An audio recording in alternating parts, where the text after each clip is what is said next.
Yeah. We're blessed to hear from our amazing editor, Luz Schweig, next. I think this is the first time that Luz has joined the book tour in person.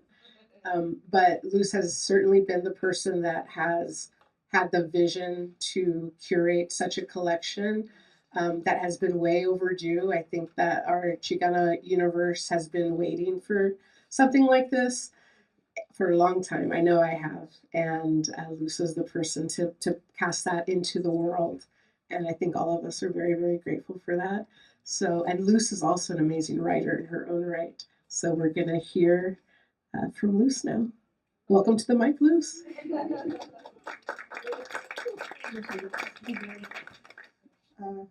And I would like to say Lasakamati to Brenda also.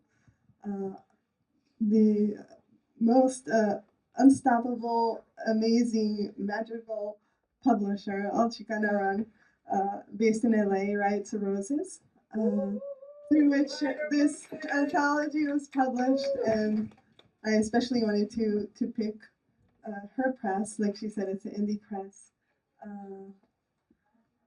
And she made the miracle happen of having it come out in when it was supposed to come out. The book switched publishers. I was alone with the submissions for 2 years. The old press, due to lack of staff, went out of production for some time.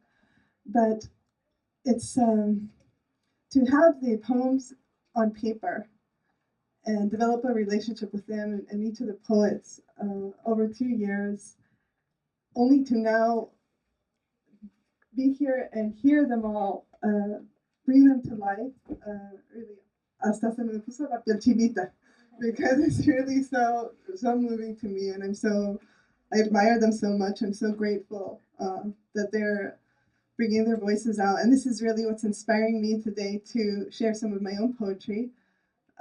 It's only the second time that I've done this, and I'm not used to being in front of the audience behind a microphone like this, so gracias, muchas gracias. Okay, so a ver, aquí. This is the part of the inspiration for this book came after my father passed away, and with his death, emerged a secret that I had an older sister.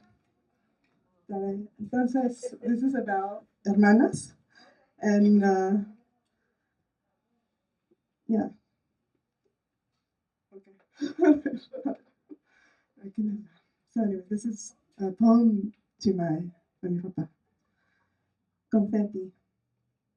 In the city of your nativity, in the house 5 blocks south of Mercado Reforma, past the paletero with the wobbly cart, in the exodus out of Guanajuato's silver mine bowels, where Tata's lungs collapsed to invasion, residue of Carlota's Castilian butchers, bloodstains from the Pueblo revolt, in the sudden shift of the Rio Grande, in the dirt courtyard where people lived, best rooster in all of Juarez, a short walk from Bar Azteca, where gringo soldiers preyed on you as a boy, in the imported cattle they raised for bullfights, Tonantzin streaked with lines, borders, in your mother's empty pantry, tsunamis in your stomach, sharing half a tortilla with your little sister, in the sound of you whistling rancheras, of early spraying the pavement in front of our home, in the jail on the esquina de Calle Ignacio Mariscal y Avenida 17 de Septiembre,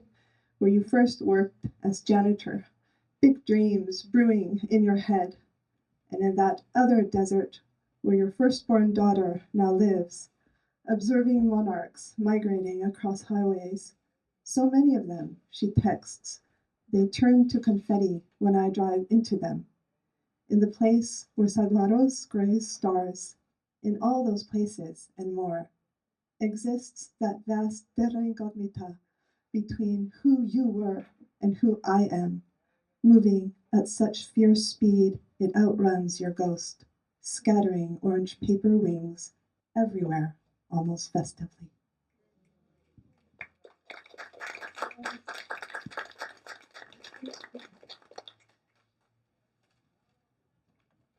Another one, para mi papá. Extinguished. Whenever it snowed on the Ajusco, we emptied the city to forget. In a smog line, wove our way out of the broken valley and up toward the cumulus hills. It was how we buried things, how we pretended nothing hurt, packed the car with tortas, sarapes, secrets, yielded to hibernal amnesia. It wasn't something we had to do. Rather, it was where the cold sent us each year, after Huitzilopochtli's birth, when the sun hovered low to the earth like a hummingbird. That's when Mom sipped enough of Dad's mentiras to mistake them for truth nectar, and earthquakes hinted at subterranean lava bubbling out of the cracks in their marriage. Mistakes, it seems, happen in an instant, but the secrets they spill out are long, like carreteras to mountains. I grew feathers on those rides, learned to fill in the cracks with wet clay, move with river currents, watch smoke dance as it rises.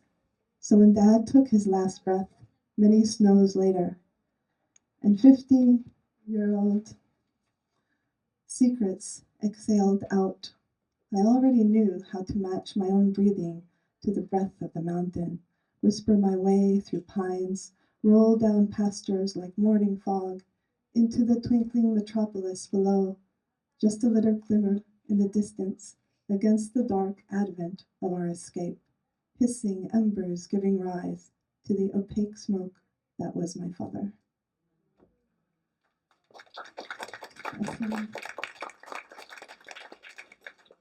Otra. Sí.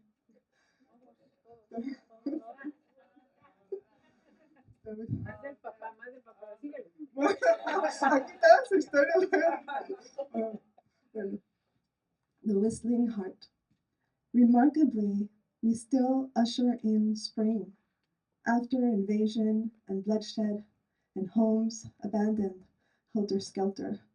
We confer between saguaros, learn to expunge life from cacti, hover over thorns oceans away. Forget the long-plumed eagles and their high-flying summer sun. Our transcendence is in wintering. We fly low to the earth, hang upside down like bats, hibernate, oxygenate resilience.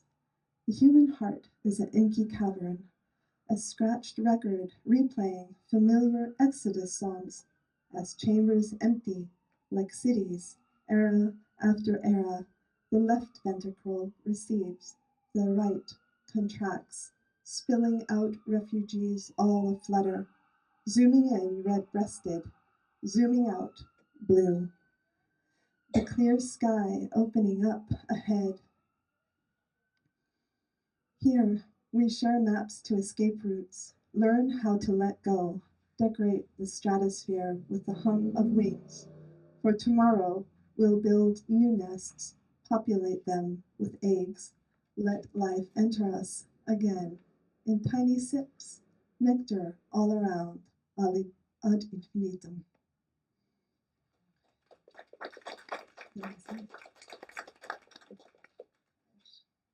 Dos más. Resistance on repeat. I trace the paths of migrant mothers through El Chamizal, past lynching sites, past the fantasmas de tatas masquerading as mesquite shade. Here, the wind whips up secrets with Fulanita, bones found in the dry arroyo beds, niñas extraviadas. In Juarez, we find out that they wed my abuelita to a limping viejito with canas at 15. Survival wears many faces. Consider the octopi in Magdalena Bay, wasting away before their eggs hatch. Por lo menos agua bore witness to our shells cracking, to our exodus north, to Como Cruzamos digging in roots of revolt. Today, we see pictures of children in cages, ojos llenos de lágrimas, history on replay. There are endless ways to encage us, dows of brown life and gasoline, set it aflame, fast as brush fires in droughts, cowboy lassos. This is when I hear Chicana voices in the wind, igniting protest, sparking resistance, my octopus arms propelling me, adelante, adelante, adelante, mi abuelita que descanse en paz, cheering me on.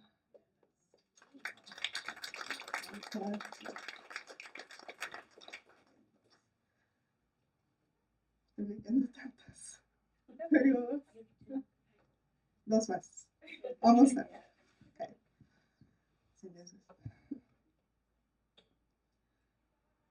Machete. After ballots were counted, morning came like an imperious eclipse, glutton for light, forcing aguilas to their perches. This is when Juanita would say that we are also the obsidian butterfly, seeing without sun, deftly navigating darkness. Juanita hasn't heard of election results. Instead, she listens for wind, whipping her milpa into pollination. January 20th is not on her horario, but she knows to harvest her nopalera when the moon is full, flavors ripest. In sexto grado, I was the flag bearer, marched proudly in the escolta singing, Guerra, guerra, los patrios pendones, en las olas de sangre empapadas. So when I picture myself with Juanita harvesting cactus for tacos, it's all I can do not to swing her machete like a macahuitli at the dark. La última. Oh, no. Ya. Muchas gracias. Es tanto un honor to be here with all of you. And also, I'm very inspired by Natalia's history.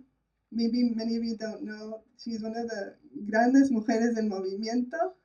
And she was there at the grassroots level when the voices of women were just not there. So, hermano, muchísimas gracias. And you're such an inspiration. And thank you for organizing this and bringing us all together. It's really like a dream.